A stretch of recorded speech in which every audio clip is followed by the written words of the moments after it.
quero louvar o Senhor por mais esta manhã, em que estamos aqui para juntos aprendermos de Deus, nos entregarmos a Ele, agradecermos a Ele por tudo que Ele tem feito por nós. Você aí que está nos assistindo também pela TV Rica, seja abençoado e tudo que estiver sendo impartido aqui, que chegue aonde você estiver, no nome de Jesus. Estamos falando de fechamentos de ciclos, e eu quero te convidar nesta manhã a abrir sua Bíblia, no livro de Salmos, de número 90, e versículo 12, ou abre a sua Bíblia, ou liga a sua Bíblia, fica à vontade.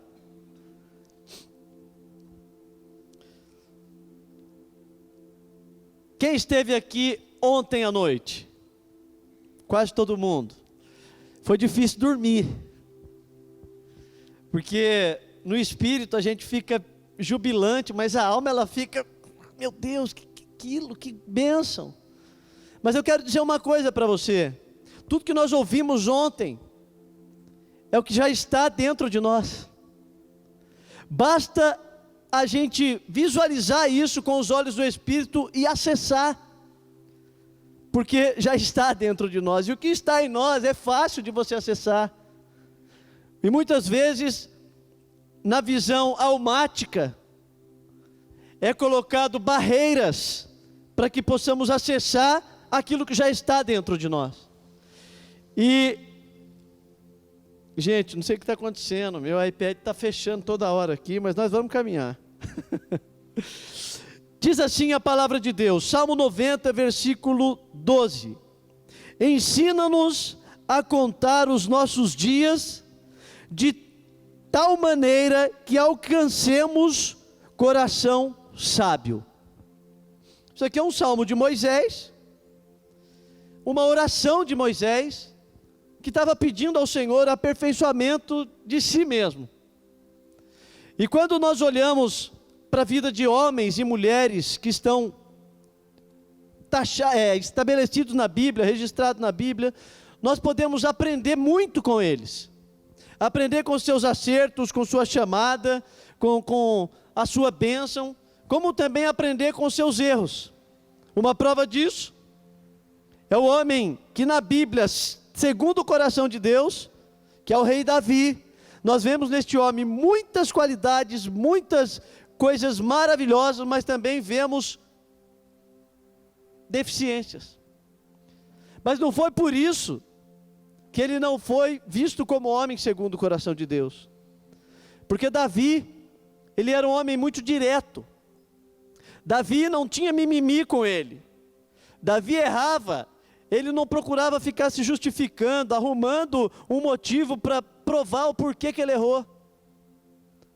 Isso cabe a nós já de entendermos nesta manhã aquilo que Deus quer de nós. Não existe mimimi com Deus.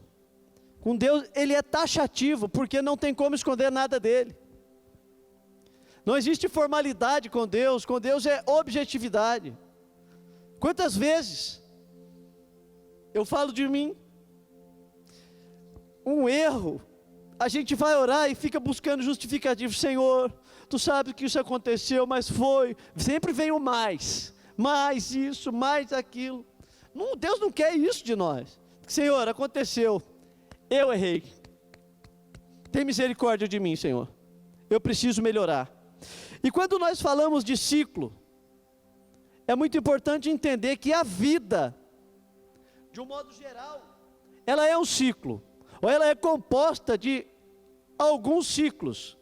Tem o ciclo da infância, o ciclo da adolescência, da juventude, da meia-idade, não da idade idosa, mas da melhor idade, isso se tratando de faixa etária. Mas quando fala de maturação, de crescimento, de conquista, de realização, de formação, a vida ela é formada por diversos ciclos. E eu e você, como filhos, precisamos entender o momento do fechamento, da abertura de um ciclo, no momento do discorrimento de um ciclo e o momento do fechamento de um ciclo. É claro que nem tudo acontece no automático.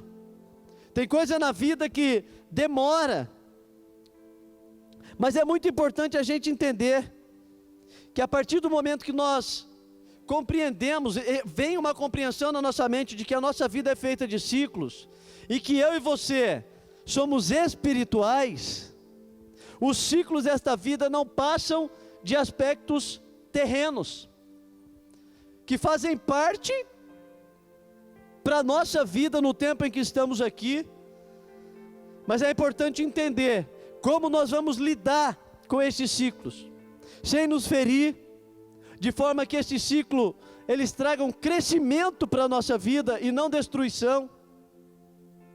Porque quando olhamos para a vida, como nós ouvimos ontem tantas coisas lindas da parte de Deus, mas olhamos do alto, nós olhamos os ciclos com mais amplitude. Quando estamos no Espírito, em outras palavras, nós conseguimos visualizar as coisas desta vida de uma forma mais tranquila, porque eu estou de fora. Mas quando a pessoa vive na alma, ela, em vez de ver de fora o ciclo que ela está passando, aonde ela vai chegar, o que isso pode levar a essa pessoa a conquistar, a realizar, a adquirir, a transformar, sei lá. Mas quando ela está ali dentro, ela não consegue ver um palmo à frente da sua testa, porque fica focado naquilo. É onde as pessoas são impedidas de crescer, são impedidas de abençoar outros, são impedidas de transformar e de viver a novidade de vida que Cristo tem para cada um de nós. E quando eu falo de ciclo é claro que não é um acontecimento na vida, é uma série de acontecimentos, e que à medida que ele vai acontecendo, é necessário que venha se trazer amadurecimento à nossa vida. Porém, eu quero, nesta rápida reflexão da palavra de Deus nesta manhã, trazer a você 3 personagens da palavra de Deus. Um é Jó. Todo mundo conhece Jó, né? Sabe o que ele passou. O outro personagem é uma que ela foi famosa, mas não foi muito positivo não, no que ela fez, chamada Raabe. E outro personagem, faça assim comigo, ó. Aponta para a pessoa do seu lado, diga assim: é você. Então nós vamos falar de 3 pessoas aqui nesta manhã, muito rápido: Jó, Raabe e você. Se quiser falar eu, pode falar também, mas seja um pouco egoísta, fala você. Quando eu olho para a vida de Jó, eu vejo um homem que veio antes da era patriarcal. Quando eu olho para a cronologia bíblica, eu entendo e vejo que Jó, ele veio antes de Abraão. Talvez você não saiba, mas é importante que lá nos primórdios sempre existiu um homem e uma mulher de Deus que esteve disposto a viver conforme a vontade de Deus. E viver a vontade de Deus, por vezes, ela vai ao contrário da vontade da alma. Porque viver a vontade de Deus é viver em plenitude de espírito. E quando eu olho para a vida de Jó, eu vejo que esse homem, no princípio da sua história, ele era um homem bem-aventurado, próspero, cheio de terras, um homem que todo mundo olhava para ele e falava: pô, esse é o cara, esse homem tem tudo. E do momento de prosperidade plena, de uma maneira súbita e rápida, ele passa a ruína total. No homem que de escolhido, ele passou a ser rejeitado. De abençoado, ele passou a ser amaldiçoado. Jó, ele, biblicamente falando, para nos trazer crescimento e entendimento. Ele foi uma das principais pessoas na Bíblia que ele soube assimilar as suas perdas, o fatalismo, perda de filhos e perda de tudo. Ele soube assimilar tudo isso sem abandonar Deus. De outra maneira, eu consigo entender que os problemas desta vida, eles são inevitáveis. Quando eu olho para as pessoas de diversas classes sociais, todas passam por problemas. Não existe uma pessoa sequer nesta vida que não venha passar por um problema. E Jó, um homem super bem-aventurado, com tudo que ele passou, em suas razões almáticas, ele tinha tudo para descrer em Deus.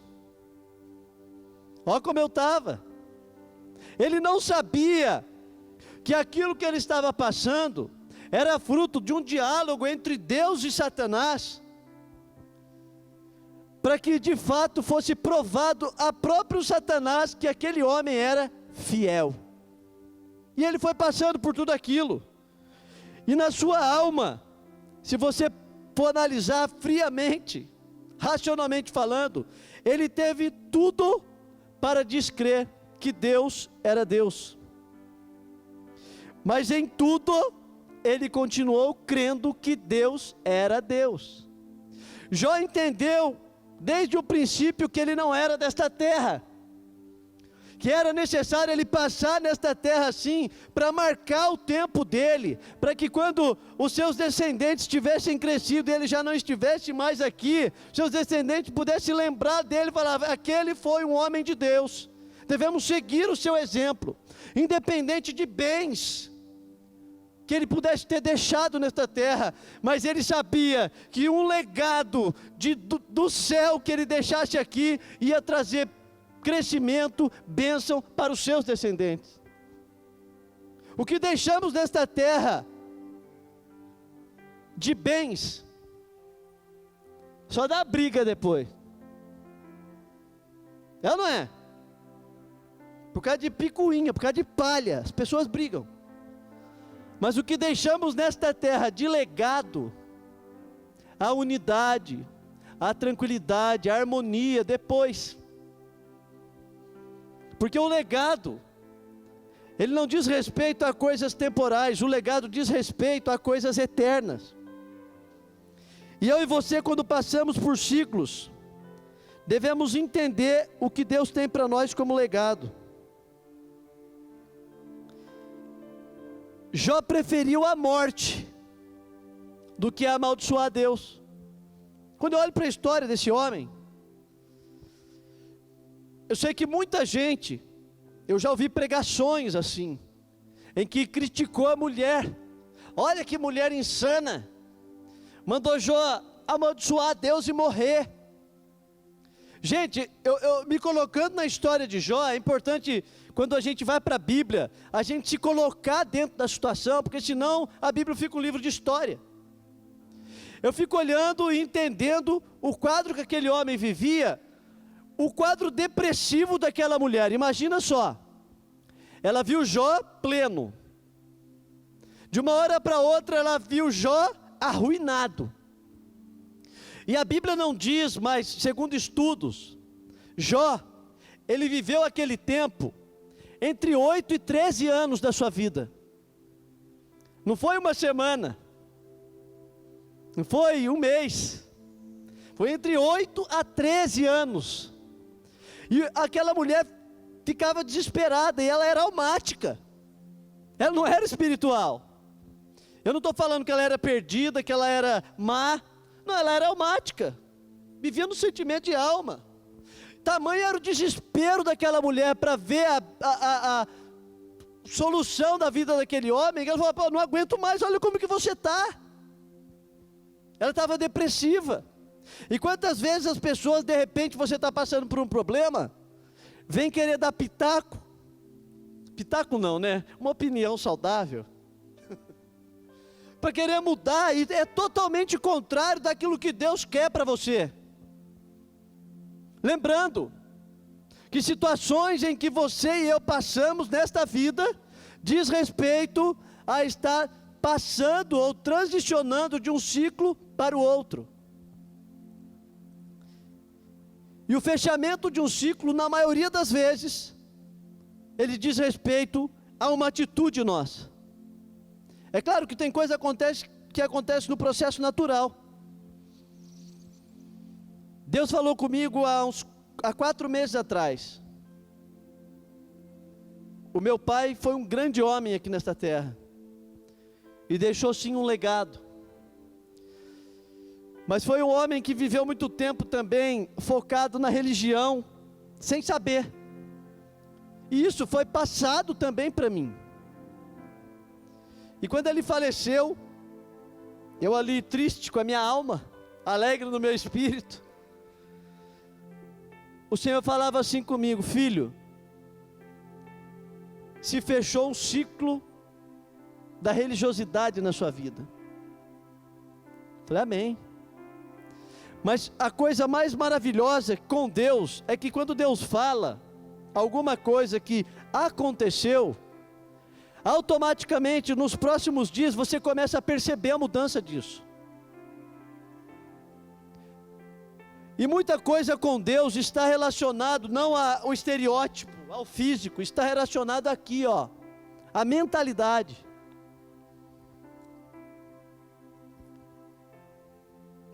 Vai fazer 4 anos que eu estou nesta casa, para a glória de Deus. E faz 4 anos que eu ouço o nosso pai da casa, o apóstolo L. Ele sempre ministrar nas nossas vidas, e as ministrações dele, claro que abrange tudo, mas na maior intensidade é para que haja mudança de mentalidade.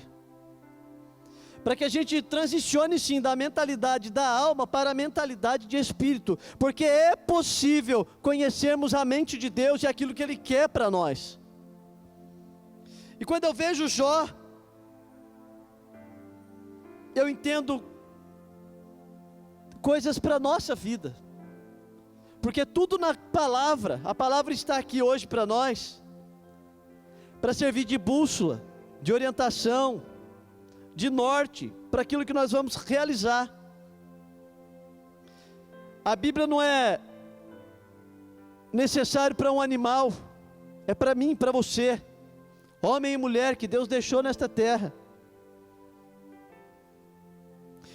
É muito importante entender o que nós estamos passando, os ciclos que nós estamos passando, para onde nós estamos indo, qual é o nosso objetivo final, o que Deus quer de nós neste momento. Uma coisa que eu tenho aprendido com Deus é perguntar para Ele, no momento de adversidade, talvez, o que é que Deus está querendo me ensinar com isso? Feche seus olhos por um momento, estamos na presença de Deus. Não existe ninguém aqui nesta manhã que tenha algum problema para resolver esta semana que se inicia hoje. Isso é inevitável, estamos nesta terra.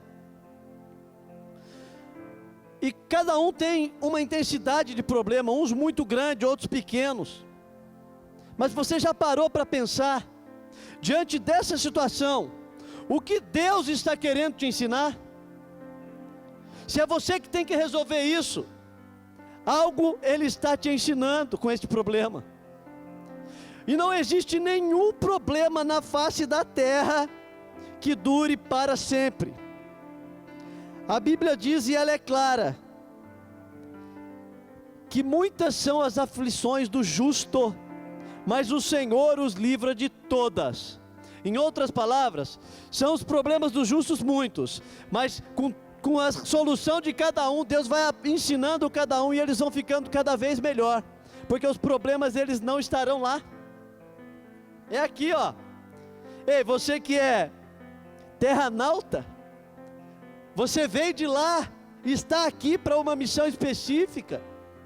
Saiba que isso que você está passando não é para te consumir, não é para te destruir, mas é para te fazer crescer, e para aqueles que estão te assistindo também olhar e falar: olha, aquele é um homem de Deus, aquela é uma mulher de Deus, eu quero ser parecido com ele, ser parecido com ela, porque nós vivemos segundo o exemplo maior, que é de Cristo. É Ele que está em nós, é Ele que vive em nós, é Ele que habita em nós, e é Ele que deve direcionar o nosso ser para tudo. Então eu entendo que Jó, ele venceu, e nós conhecemos a história. E eu quero te dizer algo profético agora. Talvez você ache que você está vivendo um momento de derrota na sua vida. Talvez Jó também houvesse pensado isso. Mas em qualquer competição esportiva,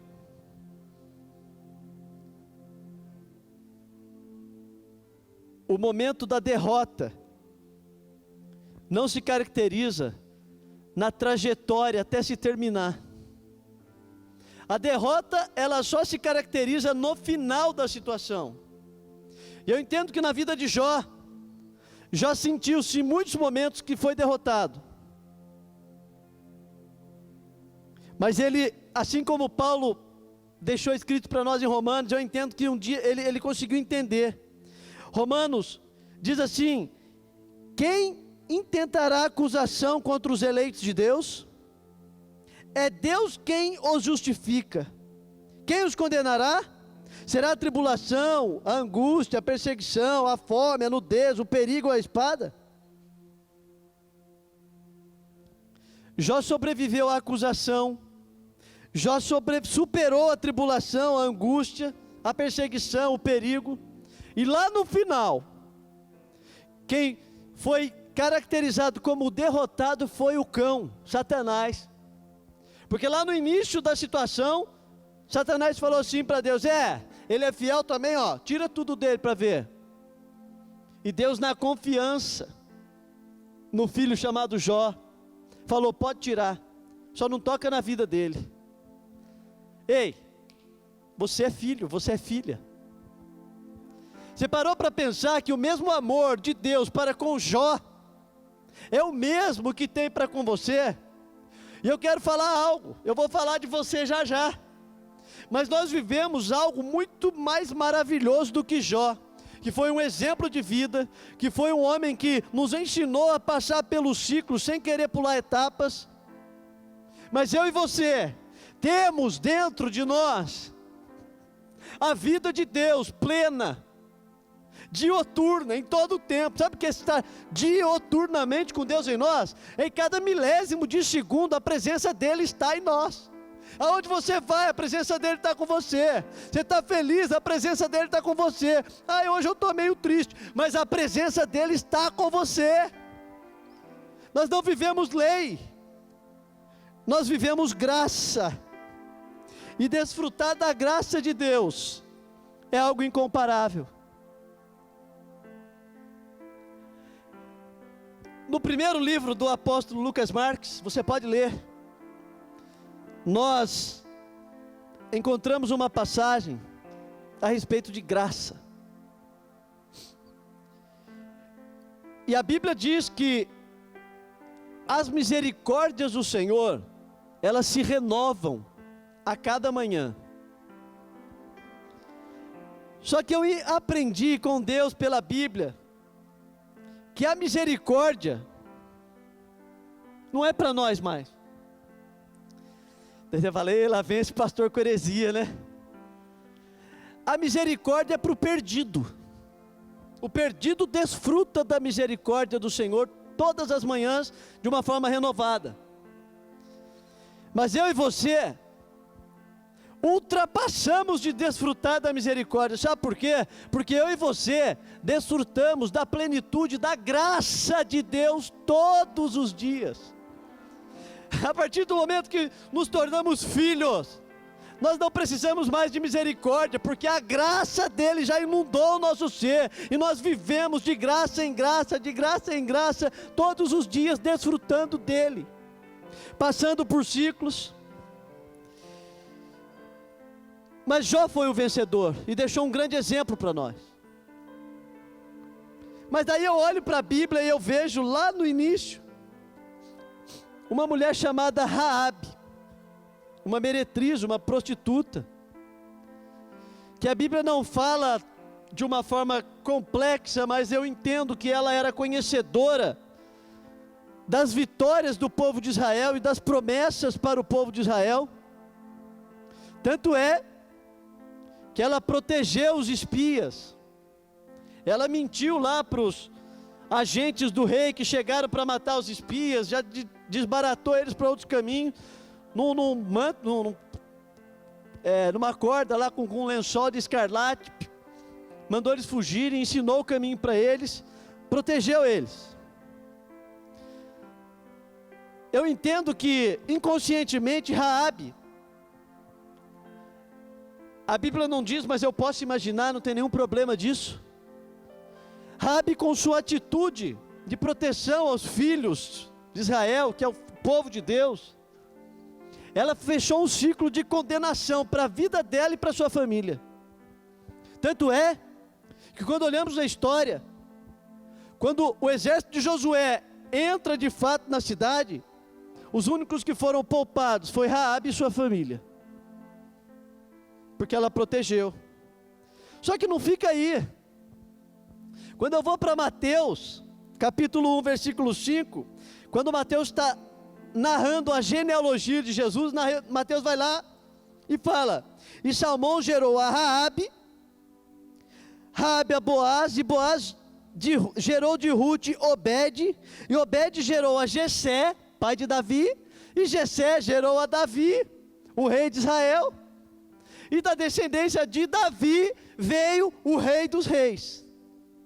Lá com Raabe, que com uma atitude de proteção aos filhos de Deus, nós encontramos Raabe, uma meretriz. E quando olho para a história do judaísmo, os judeus, eles eram pessoas que discriminavam as outras. A descendência da sua família era muito importante. E é muito relacionado a tudo que acontece hoje. Isso aqui eu anotei, é muito importante você gravar isso, ó. Um dos pecados dos religiosos fundamentalistas, isso desde lá até os dias de hoje, é a discriminação. Para eles, o mundo deve ser dividido em dois grupos: os justos, que são eles, e os pecadores iníquos, isto é, os que são diferentes dele. Quantas vezes de repente, ao longo da história da sua vida, ou da minha vida, já aconteceu isso muito, pessoas veem você fazendo algo e falam: mas não é assim, isso não é de Deus, isso não pode, isso deve, isso não deve, estabelecendo regras. Isso é legalismo. Acontece muito isso, mas é muito importante entender que Jesus veio da descendência de uma meretriz. Ele, sendo rei,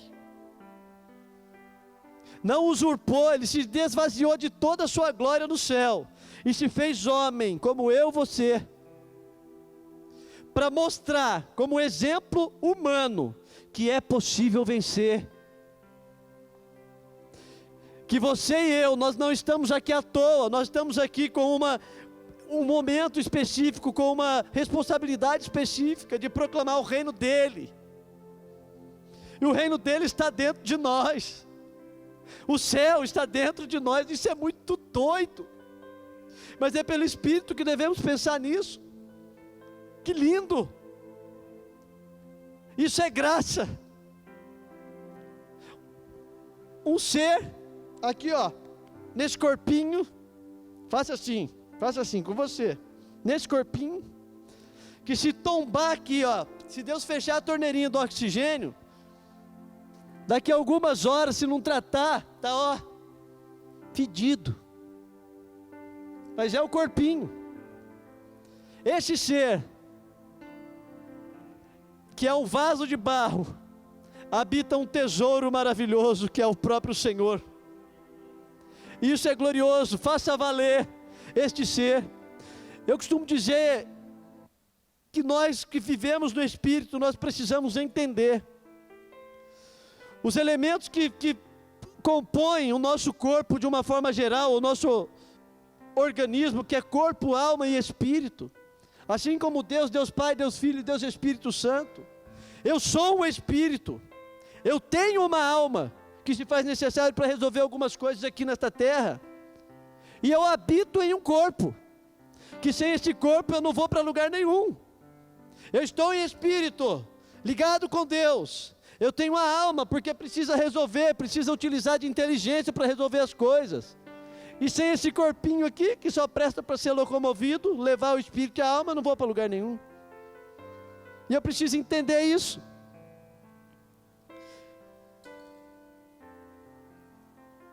E eu quero te dizer uma coisa. Se por vezes, de repente, você se orgulha de alguma coisa que você faça, lembre-se de Raabe. Quem foi ela? Sem nenhum tipo de consideração social, tanto da época quanto hoje. Ela foi uma mulher que, com uma atitude de coragem e de proteção, ela faz parte da genealogia, da descendência do Senhor. Mas vamos lá, vamos falar de você um pouco.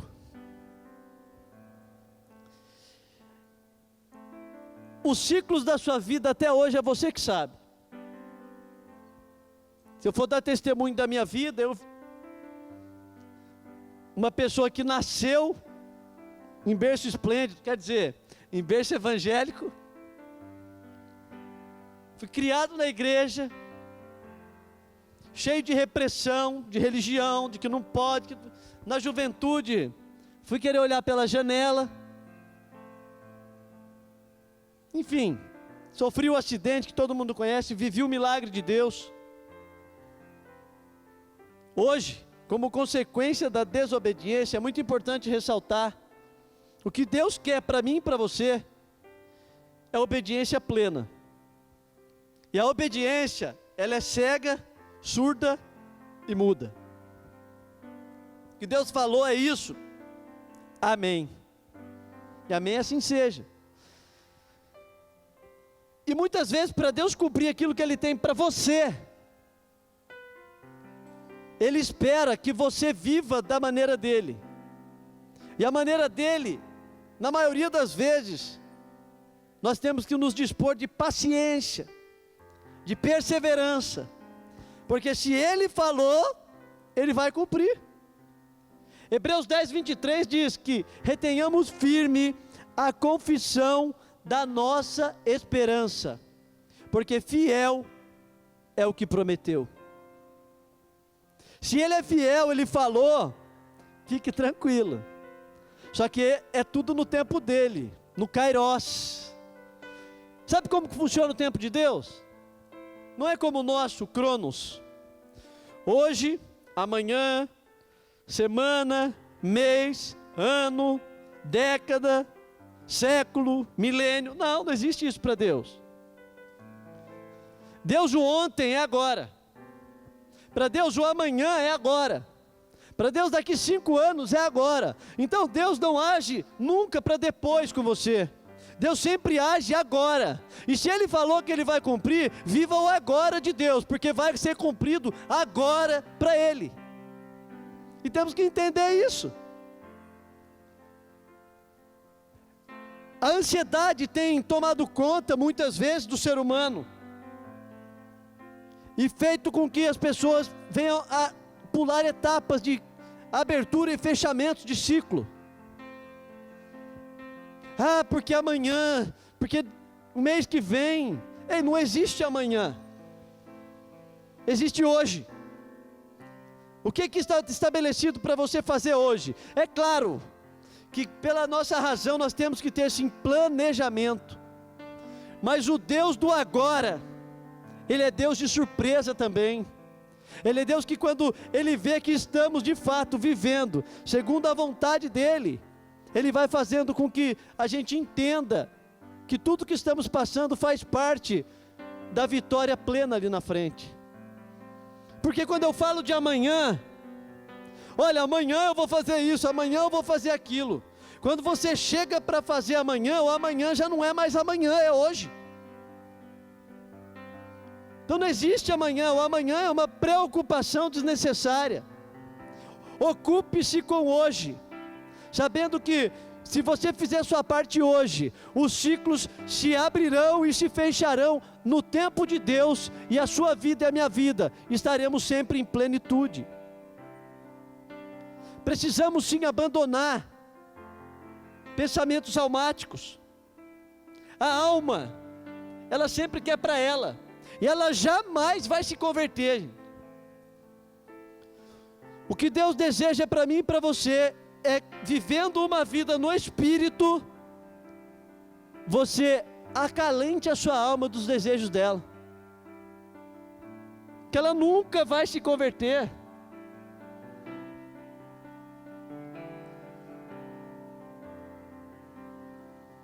O que você tem pensado hoje? Como tem sido a sua vida hoje? O que tem te preocupado hoje?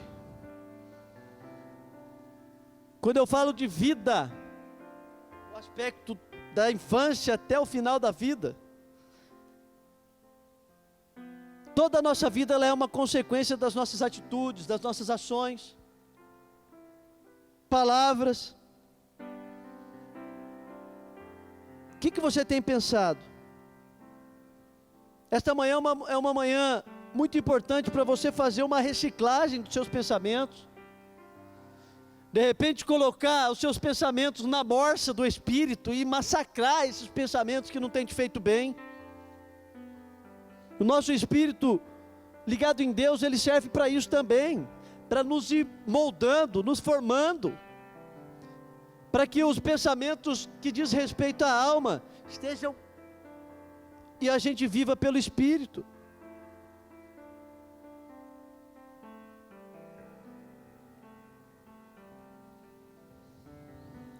Eu e você somos filhos. Quem é filho aqui? Vocês estão comigo? Amém. Somos filhos de Deus. E é inaceitável para nós como filhos fazer valer mais um momento de adversidade do que o que nós somos em Cristo. Pare para pensar. O que ele conquistou, ele, esse descendente de uma meretriz de Raabe, um rei, que tendo o direito de rei, nasceu em uma estrebaria, e nunca reivindicou o seu direito de reinar aqui nesta terra, mas lá no Calvário ele venceu, sabendo que hoje, no ano de 2017, no dia 5, hoje é dia 5? É, né? Hoje, no dia 5 de novembro de 2017, você e eu estaríamos aqui, adorando a Ele, falando que Ele é Rei, que Ele é maravilhoso, que Ele estabeleceu uma vida maravilhosa, que através do sacrifício dEle, o Espírito Santo hoje habita dentro de mim, me dirige, me guia, me norteia, me direciona para tudo, me acalenta, me conforta. Lá na lei, já não tinha isso. A Bíblia diz que Jesus, quando subiu aos céus, ressurreto e glorificado, Ele falou assim: não vos deixarei órfãos, mas enviarei a vós outro Consolador, que é o Espírito Santo. E eu posso dizer com muita convicção, porque o meu Deus e o seu Deus, Ele é um, mas Ele é trino. Ele deixou o Espírito Santo, para que o Espírito Santo habitasse em nós, mas para que Cristo também habitasse em nós, para que Deus também habitasse em nós, para que nós pudéssemos entender o valor que nós temos como portadores dele nesta terra. O que vale não é o que nós somos, mas é o que está em nós. O que está em você é o que faz valer aquilo que ele é para você. Nós somos apenas portadores, apenas uma cápsula que leva o tesouro mais valioso da face da terra e do céu e do universo. Há um poder sobrenatural sobre a sua vida, sobre a minha vida, que cabe a cada um de nós fazer valer e fazer com que este poder venha a ser trazido à visibilidade de todos. Porque muita gente na vida fica assim, não, eu tenho Deus, mas fica lá escondido nessa cápsula e não mostra nada. A cápsula é escondida, ninguém pode relar nela. Ei, se rasgue, porque se você se rasgar, se render, se humilhar, o que vai aparecer em você não é coisa podre. O que for coisa podre, coisa ruim, vai ser arrancado, vai ser limpo, vai ser consumido no chão. Mas quando você se rasga, o tesouro que está dentro de você vai transparecer, e o nome do Senhor será glorificado. Coloque-se de pé neste momento. O sacrifício dele valeu para nós. Nós não podemos deixar de valorizar o sacrifício único de Cristo no Calvário. E nós comemoramos agora, no dia 31, 500 anos da reforma, e dizemos que estamos numa nova reforma. E eu quero que você entenda o que o sangue de Jesus fez para você. O sangue de Jesus te libertou de culpa, te perdoou, te lavou, te purificou de todo o pecado que na ignorância de repente você tenha cometido. Mas nunca Satanás vai deixar de te acusar, mesmo por aquilo que já não existe mais, já está arquivado, já está no mar do esquecimento. Assim foi com Lutero. Lutero, nas suas lutas constantes, para que o verdadeiro cristianismo fosse de fato vivido pelas pessoas, diante da distorção que ele já vivia na época dele, ele por vezes ficava perturbado, é natural. O inimigo quer nos oprimir, e numa certa noite ele teve um sonho, em que no sonho Satanás aparecia com uma lista de pecado, o acusando. Como que você está querendo revolucionar a sociedade se você fez isso? E ele foi vendo, é verdade. Mas ele acordou, e entendeu pelo Espírito, porque enquanto você está dormindo, Deus está trabalhando por você. E muitas vezes quando estamos dormindo, Deus mostra algumas coisas e nós não podemos estar desapercebido daquilo que ele está falando. Deus também fala em sonhos, e quando ele acorda, ele olha e fala assim, é verdade, eu cometi todos esses pecados. Daí ele fala para Satanás, isso está na biografia de Lutero, agora você pega uma nanquim vermelha, com uma ponta bem grossa, nessa relação que você me mostrou, escreve assim, ó, o sangue de Jesus Cristo me purificou de todo o pecado. O que você cometeu não precisa mais ficar se culpando, está perdoado, está lavado no sangue de Jesus. É importante entender que ciclos na nossa vida, eles estão se abrindo, se vivendo e se fechando, se abrem e se fecham. É necessário entender que o sangue de Jesus, ele me lavou, ele me purificou e me tornou hábil para viver avante, proclamando e avançando em todo o tempo, para que o nome dele seja engrandecido através de mim e de você, porque não existe outra pessoa, não existe outro ser nesta terra que venha glorificar o nome do Senhor de forma liberal, como eu e você. Como assim, pastor? A natureza, ela adora a Deus por si só. Quando eu vou para Mateus, eu vejo que os lírios, eles adoram, os pássaros adoram, mesmo assim Deus cuida deles em todo o tempo. Imagina nós, que somos racionais, diante de uma sociedade que vivemos hoje, somos responsáveis sim por mudar o mundo.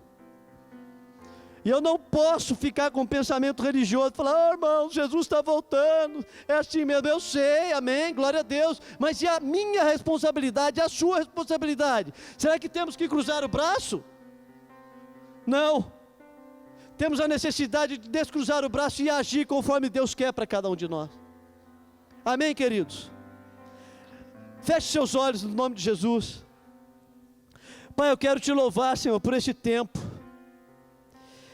Eu quero te louvar pelos ciclos que o Senhor tem estabelecido nas nossas vidas, que por vezes nós não entendemos, mas nós sabemos que é necessário passar. Nos ajuda a entender e a visualizar as coisas conforme a tua visão que está em nós. Tira, Senhor, de cada um dos teus filhos, cada um de nós que estamos aqui nesta manhã, as escamas dos olhos, para que possamos enxergar, Senhor, de uma forma plena, de uma forma clara, tudo que o Senhor tem para nós. Que possamos tirar proveito, Senhor, do momento em que estamos passando, sem perder nada da nossa vida, para que possamos maturar, segundo o Senhor, a tua mente a cada instante.